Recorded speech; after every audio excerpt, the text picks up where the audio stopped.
Այսօր ուզում եմ բոլորիս հիշեցնել, ցավով պետք է նշեմ, որ բոլոր պատմաբանները, հայ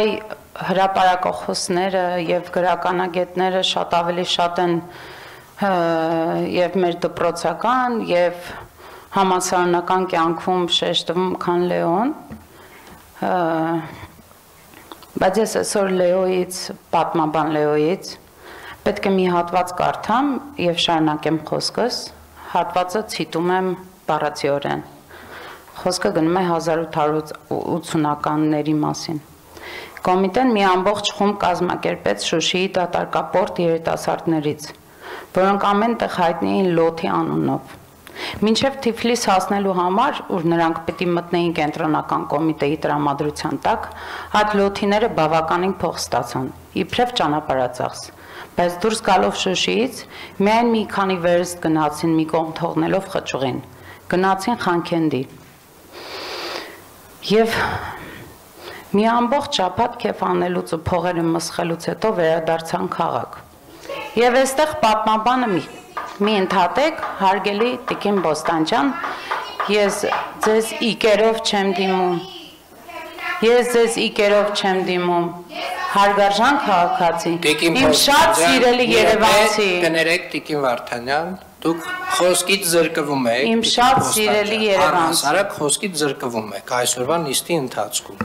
խնդրում եմ հազար ներողություն Տիկին Վարդանյան, խնդրում եմ ձեզ մի ստիպեք ինձ հեռացնել ձեզ նիստերի դահլիճից, խնդրում եմ ուղղակի,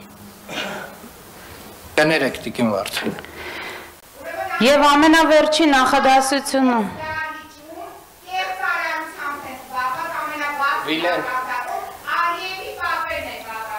Շնորհակալ եմ։ Աստված ձեզ հետ։ Եվ ձեզ հաջողություն եմ մաղթում ձեր անձնական եւ առհասարակ աշխատանքային կյանքում։ Շնորհակալ եմ, Տիկին Բոստանջան։ Սիրելի երևանցիներ,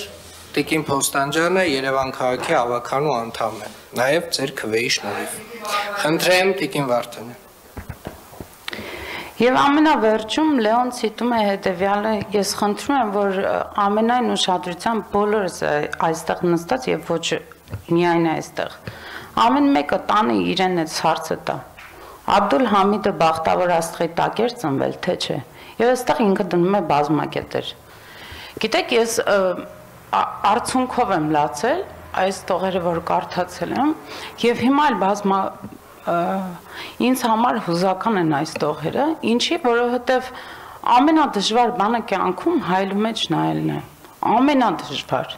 Եվ հայելու մեջ գիտակցելը որտեղ են քո սխալները։ Այստեղ նստած բոլորս ես անցյալ անգամ էլ իմ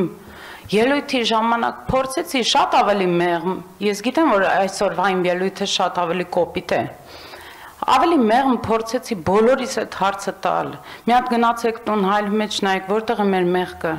Մենք այստեղ լինելով Երևան քաղաքը, ախր ժողովուրդ, այս աշխարհի վրա Երևան քաղաքը նույնիսկ չի երևում այնքան փոքր է։ Փոխանակ իրար թևոթիկունք լինենք, փոխանակ իրար սիրենք, իրար սխալներ իրար ականջի ասենք, բարձրաձայնելով մեծացնում ենք մեր մարմինը, մեր հոգին, արդյոք մեր հոգին ու մարմինը տղա մեծանում, ես չգիտեմ, էլի լինելով քրիստոնյա, ես ուզում եմ բոլորս այդ հարցը մենք մեզ տանք, հարգելի Բոստանջան,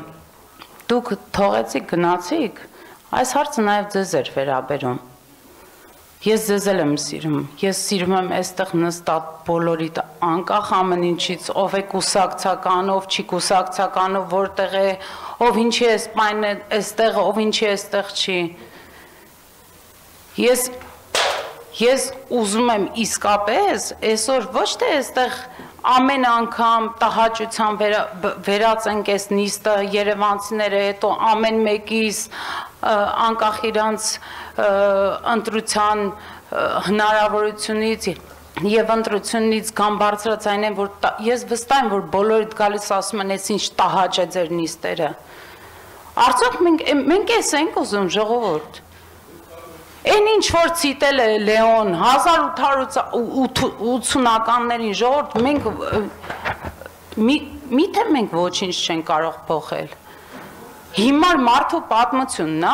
մենք այդքան խոսում ենք աշխարհում, մեկ ամենահին, ամենախելացի, ամենա, այդ ամենակոմպլեքսը ինչն է, այստեղից թողել դուրս գալը, այդ կոմպլեքսը գիտեք որն է, որ հայլու մեջ մենք չենք կարողանում մեզ նայել, ժողովուրդ, այդ կոմպլեքսը այդտեղ է, բայց այդ կոմպլեքս չի, երբ որ դու հայլու մեջ կարողանում ես նայել ու ընդունել քո սխալները, այդ ամենամեծ ուժն է, եւ այդ ուժն է քեզ առաջնորդելու։ Շնորհակալ եմ։ Ամփոփիչ ելույթի համար